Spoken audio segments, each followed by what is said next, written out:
Bharatiya Janata party की सरकार जम्मू कश्मीर में आते ही महाराजा हरि सिंह का कश्मीर फिर से आपके सामने होगा। ये कांग्रेस के लोग, ये नेशनल कॉन्फ्रेंस और ये पीडीपी के लोग, ये राजनीतिक पार्टी नहीं बल्कि प्राइवेट लिमिटेड कंपनियां हैं। 1990 के दशक कांग्रेस के पाप, नेशनल कॉन्फ्रेंस और पीडीपी के पाप की पराकाष्ठा को भी हमने देखा है। पूरी दुनिया ने देखा है कैसे कश्मीरी पंडितों के साथ बर्बर अत्याचार हुए थे। जम्मू कश्मीर की जनता तबाह होती थी, अभाव में ग्रसित थी, और ये लोग यहां के पैसे को लूट करके ऐशो आराम की जिंदगी यूरोप में और इंग्लैंड के अंदर व्यतीत करते थे। पाक अधिकृत कश्मीर भी फिर कश्मीर का ही पार्ट होने वाला है, जम्मू कश्मीर का ही भाग होने वाला है। क्या नहीं था हमारे जम्मू कश्मीर के पास? क्या नहीं था हमारे पास? मैं आप सबसे कहना चाहता हूं कि आज जम्मू कश्मीर के अंदर हम जब बात करते हैं तो सचमुच मुझे उन महान विभूतियों की याद आती है।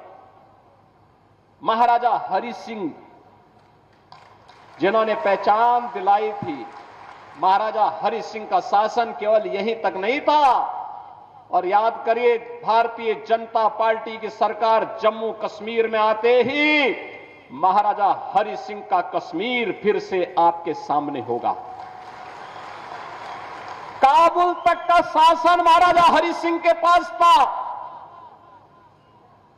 तिब्बत में डोगरा सेना रहा करती थी। कौन नहीं जानता है पंडित प्रेमनाथ डोगरा जी के प्रति किसके मन में सम्मान का भाव न हो। और जब कबालाई यहां घुस करके आंसू फैलाना चाहते थे, तब ब्रिगेडियर हरि सिंह ने, तब ब्रिगेडियर राजेंद्र सिंह जी ने last man and last bullet का नारा भारत की रक्षा के लिए अपने आप को बलिदान किया था। इतनी महान परंपरा, इतनी महान परंपरा जिसने अपने परिश्रम से, अपने पुरुषार्थ से जम्मू कश्मीर को धरती का स्वर्ग बनाया था, जिन्होंने अपने बलिदान से, अपने लहू से सींच करके इस धरती का स्वर्ग जम्मू कश्मीर को बनाया था, आज उसे मजहबी उन्माद का जो एक कोड़ है उसमें बदलने का पाप ये कांग्रेस, ये पीडीपी और नेशनल कॉन्फ्रेंस ने ही किया है।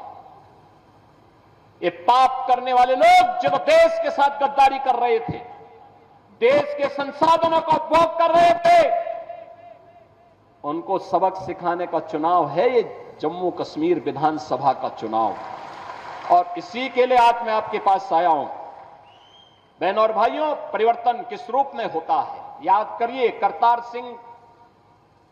करतारपुर कॉरिडोर के बारे में, गुरु नानक देव जी का कॉरिडोर बने, भारत की सिख परंपरा की गुरु परंपरा ने भारत के अंदर भक्ति से शक्ति की जिस यात्रा को आगे बढ़ाया था, गुरु नानक देव जी भक्ति के उस पराकाष्ठा का नाम था, तो गुरु गोविंद सिंह जी इस भक्ति से पनपी हुई शक्ति का एक तेज था। याद करिए, करतारपुर कॉरिडोर का निर्माण प्रधानमंत्री मोदी जी के द्वारा कराया गया। और यही नहीं, बाल दिवस की बात जब देश के अंदर होती थी, बाल दिवस की बात जब होती थी, तो बहनों और भाइयों, इन्होंने पंडित जवाहरलाल नेहरू का जन्मदिन बाल दिवस के रूप में कांग्रेस ने मनवा दिया। मुझे बताओ, अरे बाल दिवस के रूप में नाम आना चाहिए ना उन लोगों का। गुरु गोविंद सिंह जी के 4 साहबजादों ने, जिन्होंने सनातन धर्म के लिए, भारत के लिए सुरक्षा के लिए, भारत को विदेशी आक्रांताओं से मुक्त करने के लिए, गुलामी की बेड़ियों को तोड़ने के लिए जिन्होंने अपना बलिदान दिया था, बाल दिवस उनकी स्मृति में मनाया जाना चाहिए था। कांग्रेस ने कभी ध्यान नहीं दिया, लेकिन मोदी जी ने बाल दिवस की तिथि तय करके पूरे देश के अंदर 4-4 साहबजादों की स्मृति को जीवंत बनाने का काम किया। हम लोगों ने उत्तर प्रदेश में 2020 में बाल दिवस के कार्यक्रम को पूरे उत्साह के साथ करना प्रारंभ किया। उत्तर प्रदेश मुख्यमंत्री आवास में एक आयोजन होता है और वह आयोजन बाल दिवस का होता है, जिसमें गुरु गोविंद सिंह जी महाराज के 4-4 साहबजादों की स्मृति को हम समर्पित उस बाल दिवस के कार्यक्रम को हम आयोजित करते हैं। बाकी वहां पर अन्य सभी कार्यक्रमों को स्थगित कर दिया। आज मैं इसीलिए आपके पास आया हूं। एक कलहड़ का इतिहास, कलहड़ का कश्मीर किसने बर्बाद किया? देश के अंदर अपनी पौराणिक और वैदिक परंपरा को जीवित रखने वाला एक कश्मीर आज कांग्रेस ने, पीडीपी ने और पहुंचा दिया और पिछले 5 वर्ष के अंदर बदलते हुए कश्मीर को, बदलते हुए जम्मू को आपने एक बार फिर से देखा। बहनों और भाइयों, आज इन 5 वर्षों में जो बदलाव आपको देखने को मिला है, ये सचमुच एक नए भारत का नया जम्मू कश्मीर है, जो आज टूरिज्म स्टेट में होकर के टूरिज्म का एक बेहतरीन डेस्टिनेशन के रूप में देश और दुनिया को अपनी ओर आकर्षित करता है। याद करें, उनके समय में भारत के आन मान और शान के तिरंगा को फहराने के लिए हार लगानी पड़ती थी कांग्रेस के समय में या पीडीपी या फिर नेशनल कॉन्फ्रेंस के समय में। लेकिन आज जम्मू कश्मीर के अंदर G20 के समिट होते हैं, दुनिया आकर के देखती है जम्मू कश्मीर के अंदर की टूरिज्म के डेस्टिनेशन के साथ साथ एक अंतर्राष्ट्रीय स्तर का समिट यहां पर पूरी दुनिया को अपनी ओर आकर्षित करता है। बहनों और भाइयों, एक लंबी परंपरा अमरनाथ की यात्रा इस बार हम देख रहे थे। पहले धमकी आती थी कि अमरनाथ की यात्रा नहीं होने देंगे, पहले धमकी आती थी उनके समय में और वे लोग सहम जाते थे, और अब तो पूरा देश और पूरी दुनिया बाबा बर्फानी के दर्शन करने के लिए अमरनाथ की यात्रा में आता है। धूम धड़ाके के साथ आता है, धूम धड़ाके के साथ जम्मू कश्मीर की सुगंध को लेकर के पूरी दुनिया के अंदर पहुंचाने का काम करता है। माता वैष्णो देवी का दर्शन करने के लिए पूरा भारत आता है, पूरी दुनिया के सनातन हिंदू धर्मावलंबी आते हैं, पूरी श्रद्धा भाव के साथ यहां आते हैं। ये कांग्रेस के लोग, ये नेशनल कॉन्फ्रेंस और ये पीडीपी के लोग, ये राजनीतिक पार्टी नहीं बल्कि प्राइवेट लिमिटेड कंपनियां हैं। प्राइवेट लिमिटेड कंपनियां निवेश करें और उसके माध्यम से उद्योग धंधे चलाएं तो ठीक बात है, लेकिन राजनीति में प्राइवेट लिमिटेड कंपनियां बंद होनी चाहिए, क्योंकि ये राजसत्ता को अपनी बपौती मान करके आम जनता का शोषण करते हैं। और यही तो कार्य ये तीनों दल जम्मू कश्मीर के अंदर करते रहे। इन्होंने यहां दलितों को आरक्षण नहीं देने दिया, इन्होंने यहां पकड़वालों को आरक्षण नहीं देने दिया, इन्होंने यहां पहाड़ियों को आरक्षण नहीं देने दिया, इन्होंने यहां पर मुख्य धारा के साथ यहां से जुड़ी हुई जातियों को जोड़ने के लिए कोई सार्थक प्रयास नहीं किया, बल्कि 1947 में पाकिस्तान से जो लोग, जिनकी संपत्ति वहां छीन ली गई थी, जो लोग भारत के अंदर आए थे, इनको भी उन्होंने नागरिकता नहीं देने दी। और जब मोदी जी ने और अमित शाह जी ने जब इसके लिए कदम उठाया, सिटीजनशिप अमेंडमेंट एक्ट बना करके उसको प्रभावी ढंग से लागू किया, तो उसका विरोध ये सभी दल करते हुए दिखाई दे रहे थे। बहनों और भाइयों, 1990 के दशक कांग्रेस के पाप, नेशनल कॉन्फ्रेंस और पीडीपी के पाप की पराकाष्ठा को भी हमने देखा है, पूरी दुनिया ने देखा है कैसे कश्मीरी पंडितों के साथ बर्बर अत्याचार हुए थे। मानवता का इतना बीभत्स पाप उस समय हुआ था। उनके प्रति सहानुभूति व्यक्त करने की बजाय उन दहशतगर्दियों के साथ ये सभी दल खड़े हुए थे। केवल भारतीय जनता पार्टी उस समय उन पीड़ित कश्मीरी पंडितों के साथ खड़ी थी। और मैं आज फिर आपसे कहने के लिए आया हूं, भारतीय जनता पार्टी समाधान का नाम है। जो भारतीय जनता पार्टी कहती है वो करके दिखाती है, और भारतीय जनता पार्टी ने मोदी जी के नेतृत्व में जो कहा सो करके दिखाया है। आज जम्मू कश्मीर में टूरिज्म का बेहतरीन डेस्टिनेशन है, आज बेहतरीन कनेक्टिविटी है, आज यहां पे वर्ल्ड क्लास इंस्टीट्यूशन स्थापित हो रहे हैं।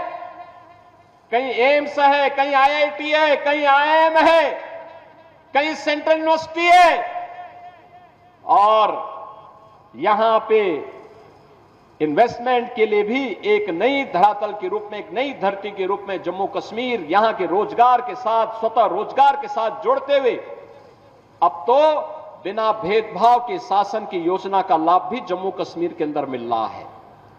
आप अनुमान करिए, लगभग 2.25 लाख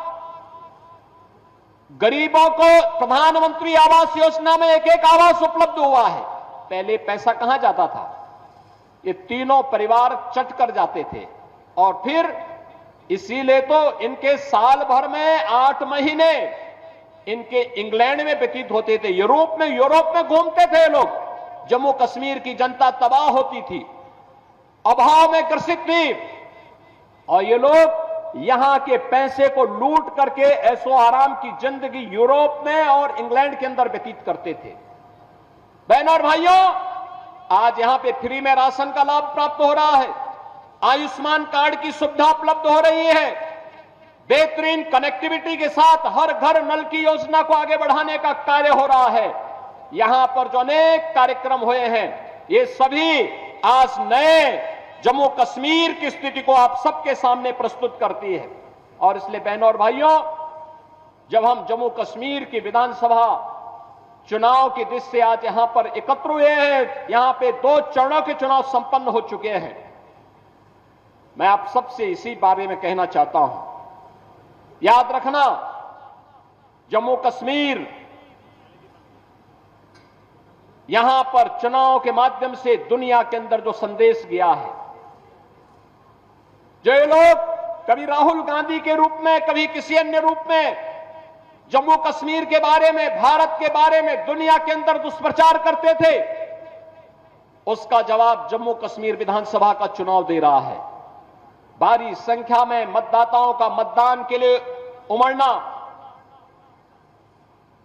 चुनाव के प्रति उनके रुझान को दिखाता है कि उन्होंने परिवारवादी राजनीति को, विभाजनकारी राजनीति को तिलांजलि दी है, और वे आज जम्मू कश्मीर के अंदर एक लोकतांत्रिक सरकार चाहते हैं, और लोकतांत्रिक सरकार के माध्यम से विकास की मुख्य धारा के साथ जुड़ करके एक भारत श्रेष्ठ भारत की सजग प्रहरी के रूप में काम करना चाहते हैं।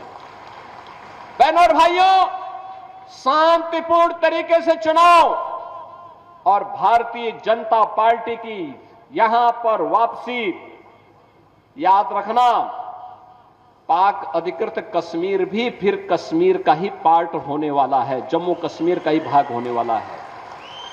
और यही तो हलचल है पाकिस्तान में। वे अपने लोकतंत्र को बचा नहीं पाए, उनको अपने लोकतंत्र को बचाने के लिए मशक्कत करनी पड़ रही है, और मशक्कत करते करते आज पाकिस्तान इस स्थिति में पहुंच गया है कि वहां पे 1 किलो आटा के लिए भी लाले पड़ रहे हैं। आप देख रहे होंगे, भारत है 80 करोड़ लोगों को फ्री में राशन की सुविधा का लाभ दे रहा है, 60 करोड़ लोगों को 5 लाख रुपए हर वर्ष स्वास्थ्य बीमा का कवर देता है। जीवन ज्योति बीमा योजना हो या जीवन सुरक्षा बीमा योजना, 12 करोड़ किसानों को किसान सम्मान निधि का लाभ दे रहा है। 10 करोड़ गरीबों के घर में शौचालय का निर्माण कर दिया है। 10 करोड़ गरीबों को उज्ज्वला योजना का फ्री का सिलेंडर उपलब्ध करवा चुका है। एक तरफ ये भारत है और दूसरी तरफ पाकिस्तान है, रोटी के लाले पड़ रहे हैं। स्वाभाविक रूप से भिखमंगा पाकिस्तान आज अपने आप को नहीं संभाल पा रहा है। कहीं पर पाक अधिकृत कश्मीर उससे अलग होने की आवाज उठा रहा है, तो कह रहा है कि हमें भी तो अधिकार था जम्मू कश्मीर के चुनाव में भाग लेने का, और जम्मू कश्मीर के चुनाव के साथ पाक अधिकृत कश्मीर में भी, मुर्शिदाबाद में भी अगर चुनाव होता ना तो और अच्छा संदेश जाता। लेकिन संदेश आपको देना है इस चुनाव के माध्यम से। दूसरी तरफ बलूचिस्तान अलग से कह रहा है, वो कह रहा है कि पाकिस्तान से हमारी केमिस्ट्री तो मिलती ही नहीं है, हमारी केमिस्ट्री उससे मिलती ही नहीं है, क्योंकि पाकिस्तान तो मानवता का दुश्मन है, ये मानवता का एक कैंसर है। इस कैंसर से दुनिया को मुक्ति मिलनी ही चाहिए, और उस मुक्ति के लिए हम सब आपके पास आए हैं कहने के लिए।